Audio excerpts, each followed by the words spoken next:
Well, I've been a Range Rover fan since I first saw one in the 1970s. Bought my first one in 1990, but this car's very much the holy grail. It's one of 20 built before the production lines opened at Solihull, built specifically for the press launch of the original Range Rover in 1970. Registered, in fact, not as a Range Rover, but as a Velar, 100-inch station wagon. I bought it in 2008, partially restored.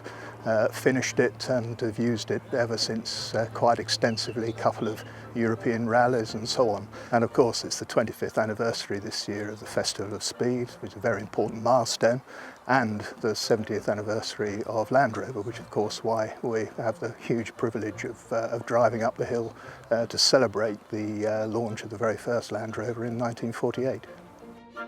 Camel Trophy Land Rover 110 we used in 1989 in the Amazon Basin to take part in the Camel Trophy, a big event that Land Rover and Camel used to organise every year, 1,000 miles of adventure in really muddy conditions. And yeah, luckily myself and my brother here, Joe, were the only ones to win the event. 3 weeks in the Amazon Basin, Bob and myself and a team of 2 journalists in the car, so 4 of us lived in this car for 3 weeks. It's a standard Land Rover Defender underneath, turbo diesel, and it, just took part. Went through deep water. We were in water over the bonnet at times, so really performed well. It was a brand new vehicle when we started. It's got a little bit dented since then, but that's mostly been back in the UK on training the subsequent teams. But it's been with us ever since.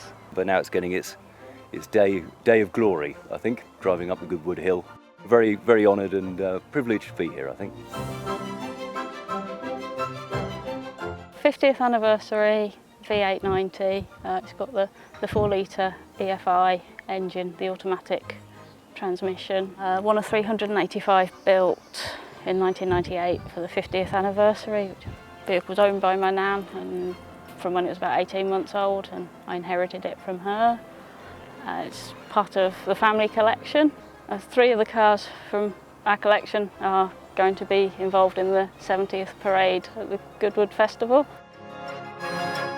I'm looking forward to driving the parade at Goodwood, especially in this vehicle because it was built on the last day of production in January 2016. The reason for the soft top, it was the closest replica I could get to the very first vehicle built in 1948. The first vehicle I drove after I passed my test was a Series 1 Land Rover, an 80-inch from 1951. And it also replicates that as near as I could get. It's an enjoyable vehicle to drive and I look forward to everybody seeing it at Goodwood. It's the landmark celebration of 500,000 Evoques built in 5 years. I'm really excited to be part of the Land Rover celebration parade on the 12th of July.